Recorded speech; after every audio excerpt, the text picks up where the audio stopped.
Welcome back. The Council on American-Islamic Relations, or CAIR, claims to be a pro-American group fighting for Muslim rights.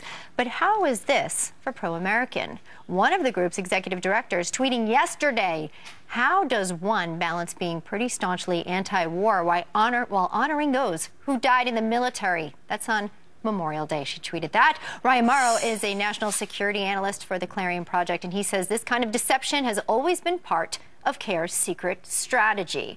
Hard to even read that tweet on a day that is so meaningful for those who sacrifice their lives. What was your reaction? And what do you mean by secret strategy of CAIR? Well, it was incredibly offensive, and it's especially offensive to Muslims and non-Muslims that serve in the U.S. military. And that's just one of the several tweets that I wrote about in my article. There's other ones openly questioning whether it's right to honor soldiers that were killed in wars that they disagree with.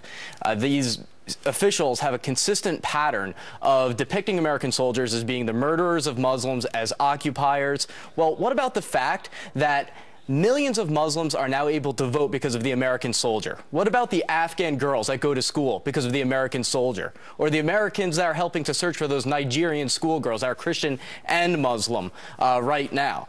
And so many Muslims have worked with the U.S. military, but that's not the message over Memorial Day weekend from CAIR officials. Instead, they're questioning whether they should honor those slain in wars that they disagree with. Right, so the photo there that was just up is the woman who actually tweeted that, and on May 23rd also this, she retweeted a quote, I believe, from the head of Michigan there in their CAIR division. If one dies in an unjust war, as you said, in which we illegally invaded and occupied a sovereign nation, should that person be honored? Again, here and in your piece, you talk about even Muslims don't identify with statements like this or that which CAIR puts forward, but yet they again and again are seen as this moderate agency. Right, Gallup did a poll where they asked Muslims what organization most represents you. CAIR got about 12%, and I'm willing to bet that the majority of that 12% aren't aware of the fact that this group is linked to the Muslim Brotherhood by the Justice Department and by internal documents from the Muslim Brotherhood itself. If they knew that, the numbers would be much lower.